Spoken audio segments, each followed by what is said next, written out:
Dans cette capsule, on va aborder les deux sections 11.5 et 11.6 du chapitre, en commençant par 11.5 qui porte sur la conservation d'énergie. En fait, il s'agit simplement dans cette section-là d'appliquer le principe de conservation d'énergie mécanique dans une situation où on a une rotation. Pour l'illustrer, je vais simplement faire un exemple en fait. Donc l'exemple, c'est le numéro 31 qu'il y a à la fin du chapitre dans votre volume. C'est une tige, comme ça ici, qui est sur un point de pivot.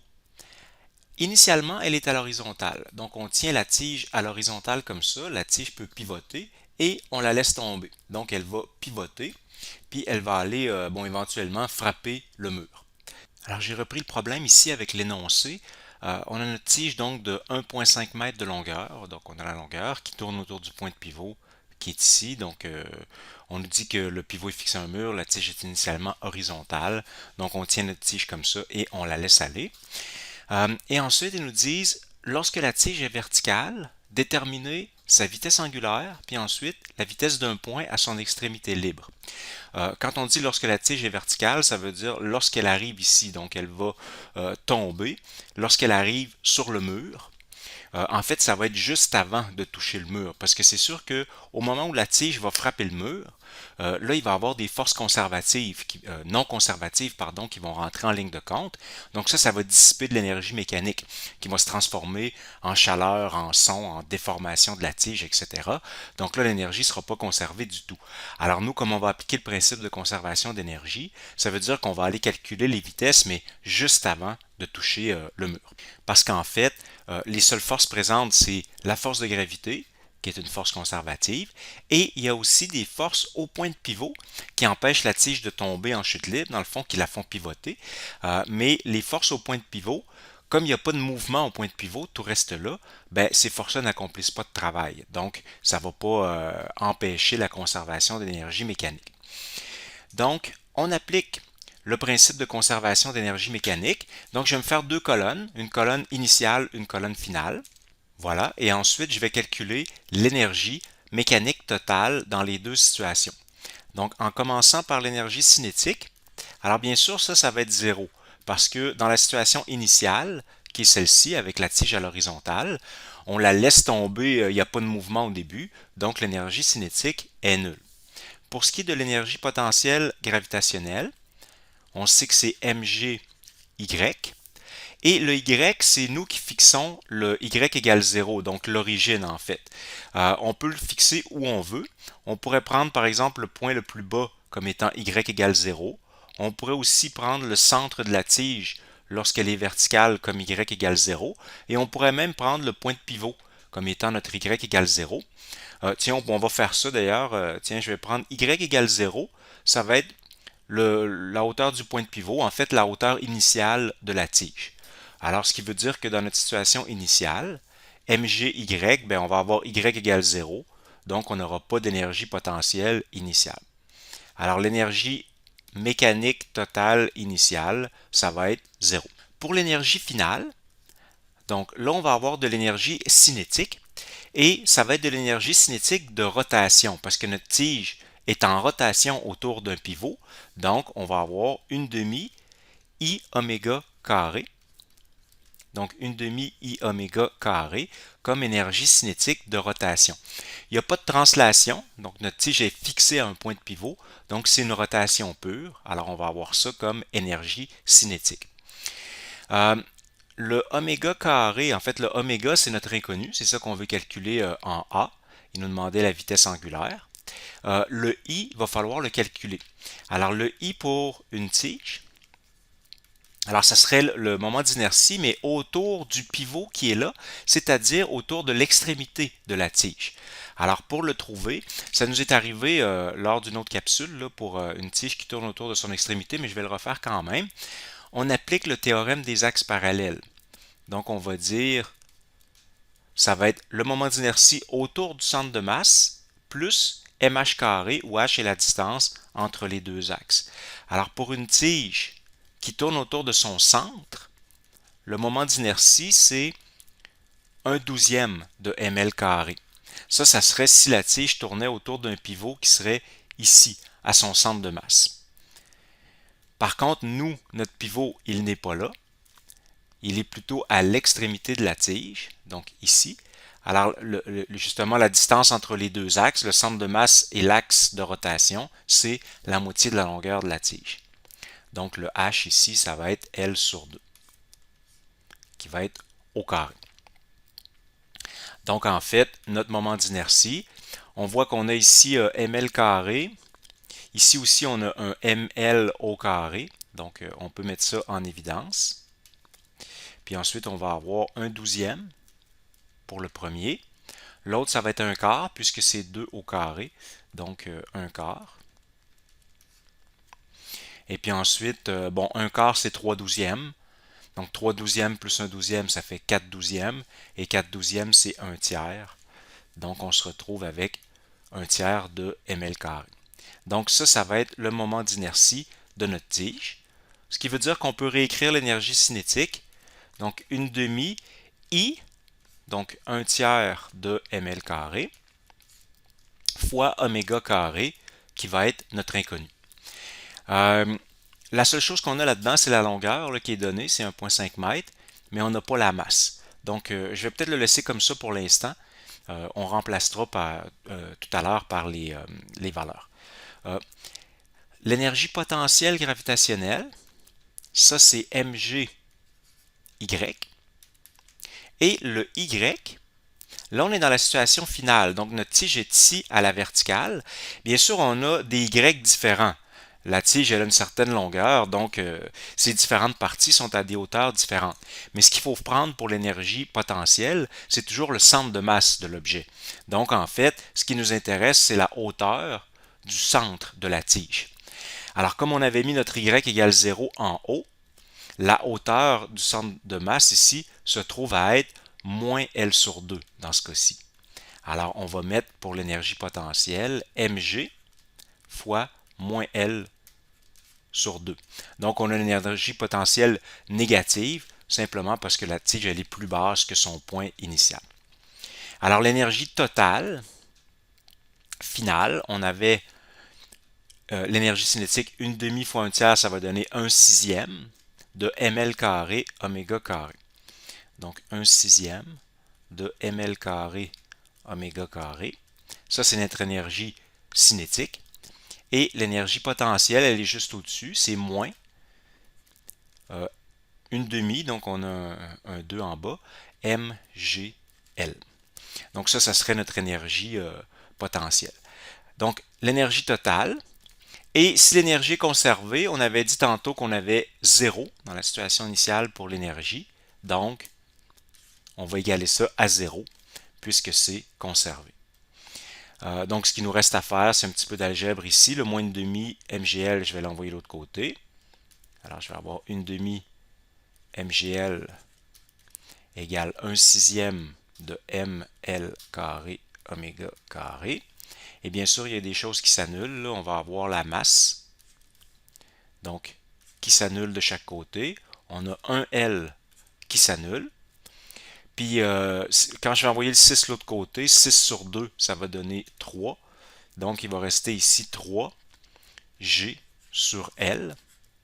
Si j'envoie ce L-là de l'autre côté, égale oméga carré. Et finalement, racine de 3GL, donc pour avoir l'oméga. Alors G, on l'a, c'est 9,8. Le L, il est donné dans le problème, c'était 1,5 m. Alors on peut calculer notre vitesse angulaire comme ça. Alors ça donne 4,43 radians par seconde. Ça donne des radians par seconde parce qu'on a pris les bonnes unités. Là, G des newtons par kilogramme. Ensuite, on avait des mètres pour le L. Donc ça va donner des radians par seconde pour oméga. Grosso modo, ça a du sens. 4,43, c'est à peu près 3 quarts de tour. Là. Donc, on aurait 3 quarts de tour par seconde. Donc, ça a quand même du sens comme vitesse angulaire. Ensuite, la vitesse d'un point situé à son extrémité libre. Donc, on va avoir le point en question, sa trajectoire, le point au bout de l'extrémité libre, c'est ici.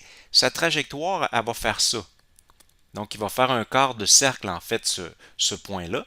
Et on veut avoir sa vitesse lorsqu'il arrive ici. En fait, comme c'est une trajectoire circulaire, c'est la vitesse tangentielle que l'on cherche. Donc, si on revient ici, on veut la vitesse tangentielle de l'extrémité de la tige, et ça, on peut toujours le trouver en faisant le rayon de la trajectoire fois la vitesse angulaire. Or, le rayon de la trajectoire, dans ce cas-là, ben, ça se trouve être la longueur de la tige, parce que la tige pivote autour de son extrémité, donc c'est la longueur de la tige. Alors, on peut le trouver en faisant 1,5 m fois notre 4,43 qu'on a trouvé juste en haut. Alors, ça donne 6,64 mètres par seconde. 6,64 mètres par seconde, bon, ben, c'est cohérent avec la vitesse angulaire qu'on avait trouvée. 3/4 de tour par seconde avec un rayon de 1,5 m. Donc, c'est cohérent avec ça. On vient de faire un cas où on a appliqué le principe de conservation d'énergie pour un objet qui était en rotation, mais il était en rotation pure. Maintenant, ici, ce qu'on va faire en 11.6, on va parler du roulement d'un solide, donc un objet qui roule. Et un objet qui roule, il y a deux types de mouvements. Il y a un mouvement de translation, puisqu'il roule, il se déplace, mais il y a aussi un mouvement de rotation, donc on a une superposition des deux. Alors comment on peut régler ces situations-là? C'est assez simple. Dans l'énergie cinétique, on va tout simplement additionner les deux types d'énergie. Parce que ce qu'on peut dire, c'est qu'un objet qui roule, son centre de masse se déplace, donc il y a le mouvement de son centre de masse, ça va donner de l'énergie de translation. Puis autour de son centre de masse, il tourne. Donc il y a de l'énergie de rotation. On a donc ces deux superpositions-là. On peut donc ajouter les énergies. Donc ça va nous donner quelque chose comme ceci. Pour la rotation, une demi I oméga carré. On va prendre à ce moment-là le moment d'inertie autour du centre de masse. Et le mouvement de translation, une demi M, vitesse du centre de masse au carré. Par contre, il y a un lien qu'on peut faire toujours là, entre la vitesse du centre de masse et la vitesse angulaire. C'est le suivant. C'est qu'on avait vu dans une capsule précédente que quand un objet roule, on l'a pris ici dans l'image, donc l'objet a roulé d'une certaine distance. Or, c'est comme si j'avais déroulé, vous voyez ce point-là que je suis en train de pointer, au départ, il était ici. Donc, c'est comme si j'avais mis, supposons que j'avais un ruban autour de mon objet. Alors, en roulant, le ruban se déroule, ça va faire quelque chose comme ça ici. Donc, la distance horizontale en bas, ici, qui est en fait le déplacement du centre de masse, c'est égal à l'arc de cercle qui est là. Et donc, le centre de masse s'est déplacé de r θ lorsqu'on a tourné de θ. Alors, c'est pour ça qu'on peut dire que la vitesse du centre de masse, c'est la même que la vitesse tangentielle de la surface. Donc, c'est égal à R fois oméga. Donc, dans ma formule d'énergie cinétique ici, je peux toujours remplacer oméga par V sur R ou VCM par R oméga, un des deux, mais il y a donc un lien entre les deux. Alors, on peut dire ici que dans l'énergie cinétique, là, le oméga et le VCM ici, c'est en fait un seul inconnu. Il n'y a pas vraiment deux inconnus puisqu'ils sont reliés ensemble. On va faire un exemple ici pour illustrer ça. On a une balle, ici une sphère, qui va dévaler une pente. La hauteur de la pente ici, on va l'appeler H. Vous voyez, c'est la hauteur du centre au centre. C'est mesuré comme ça. Mais ça se trouve à être en même temps la hauteur du bas de la sphère au bas de la sphère. Ça revient au même, dans le fond. Donc, ça sera notre hauteur. Et puis, je vais laisser le problème algébrique, c'est-à-dire je ne vais pas mettre de chiffres. Donc, on va appeler M la masse de la sphère. On va appeler R son rayon. Puis qu'est-ce qu'on a besoin d'autre? C'est pas mal tout dans le fond. Donc ça va être les données. Donc on va obtenir, notre but ça va être de calculer donc quelle est la vitesse du centre de masse, quelle est la vitesse de la sphère dans le fond lorsqu'elle va arriver en bas. Et donc on va obtenir une expression algébrique à la fin. On y va donc avec la conservation d'énergie. Et ici c'est assez simple. On a seulement de l'énergie potentielle gravitationnelle. On va prendre le Y égale 0 ici en bas. Donc, au départ, on a de l'énergie potentielle gravitationnelle, mais pas d'énergie cinétique. Donc, on va dire, on va avoir mgy, donc mgh, au début. Et à la fin, on va avoir notre énergie cinétique de rotation, une demi I oméga au carré, plus notre énergie cinétique de translation, une demi MVCM au carré. Et maintenant, on va remplacer ce que l'on peut là-dedans. Le moment d'inertie d'une sphère qui tourne autour de son centre, on le trouve dans le tableau. C'est 2/5 de sa masse fois son rayon au carré. Donc 2/5 de mr carré. Ensuite, oméga. Eh bien, oméga, justement, je vais le remplacer par ce que l'on disait tout à l'heure. Ça va être VCM sur R. Puisque je veux trouver VCM, donc je vais me débarrasser d'oméga en le remplaçant par VCM sur R. Et bien sûr, ça c'est au carré. Ensuite, ici, on va avoir plus 1/2 M VCM au carré. Mon but, c'est de calculer VCM. Alors, j'ai MGH de l'autre côté. Ici, on se rend compte que, comme ça arrive souvent dans ce type de problème-là, la masse disparaît puisqu'elle se retrouve partout. Et VCM, je l'ai ici au carré. Puis là aussi, il est au carré. Donc, à droite, je peux le mettre en évidence. Alors, je vais avoir quelque chose comme ceci. GH à gauche qui me reste. Je vais mettre VCM au carré en évidence de ce côté-ci. Et il va me rester quoi? 1/2, 2, donc ça fait 1. Il me reste donc 1 sur 5. R carré ici, puis R carré en bas, parce que c'est VCM sur R. Donc les deux R carré s'annulent, donc il ne me reste rien. J'ai donc juste 1/5. Puis le deuxième terme ici, c'est 1/2. Donc, parce que la M s'est annulée, puis le CM est en évidence, donc il me reste 1/2. Alors j'aurai GH égale VCM au carré fois ça. Et puis ensuite, bon, on peut peut-être mettre sur dénominateur commun. Donc, je continue ici, ça va être 10 le dénominateur commun. Alors j'aurai 5 plus 2 sur 10, ça va faire 7 sur 10. Et ensuite, je vais l'envoyer de l'autre côté, ça va faire 10 septièmes de GH égale VCM au carré. Donc, bien sûr, je prendrai la racine pour avoir la vitesse du centre de masse. Par curiosité, on va comparer avec quelle aurait été la vitesse. Supposons que j'avais un petit chariot à la place. Donc, au lieu d'une sphère, un petit chariot sur roulette, ou en tout cas qui glisse sur de la glace, peu importe. Dans le fond, je veux juste pas avoir de friction. Donc, supposons que je laisse glisser un objet qui a la même masse, mais en fait, la masse n'a pas d'importance puisqu'elle a disparu. Mais je laisse glisser un objet de la même hauteur et quelle serait la vitesse rendue en bas. Donc, si je refais le problème comme ça, j'aurai encore conservation d'énergie. Donc, je fais encore E initial égale E final. Initial, j'aurai encore MGH. Donc, ça va. Puis dans le E final, là, j'aurai de l'énergie de translation seulement. Je laisse glisser un objet, donc c'est seulement de la translation. J'aurai 1/2 MV carré.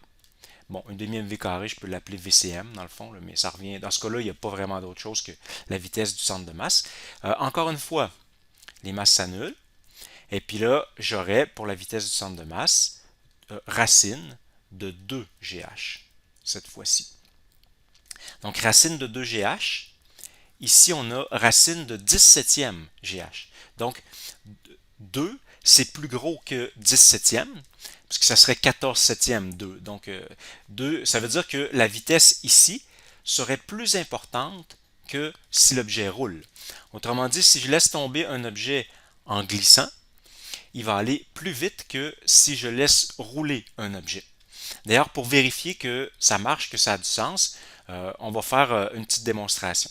Cette fois-ci, on va faire une autre course, mais cette fois-ci entre une sphère qui va rouler, la même sphère que tout à l'heure, et un chariot. Donc un chariot, lui, tout ce qui roule, c'est des petites roulettes en plastique qui ont donc un tout petit moment d'inertie qui est négligeable. Les deux ont environ la même masse d'ailleurs. Alors, je vais faire une course ici. J'ai pas beaucoup de place sur le rail du chariot. Donc, ce que je vais faire, c'est que je vais mettre la sphère ici devant le chariot et on va voir qu'est-ce que ça va donner. Je vais quand même les relâcher tous les deux en même temps.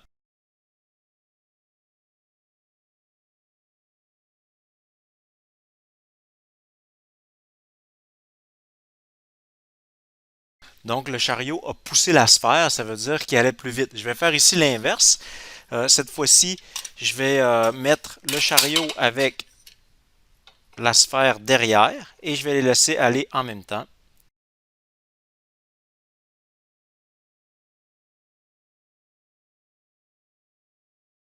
Alors, vous voyez bien que le chariot descend plus rapidement parce que lui, il n'a pas besoin de rouler. Donc, toute son énergie potentielle est convertie en énergie cinétique de translation, tandis que la sphère, elle roule. Donc, l'énergie potentielle, qui est à peu près la même au début, sont à peu près à la même hauteur, ben, elle est convertie en énergie de translation, mais aussi en énergie de rotation. Donc, elle roule moins vite.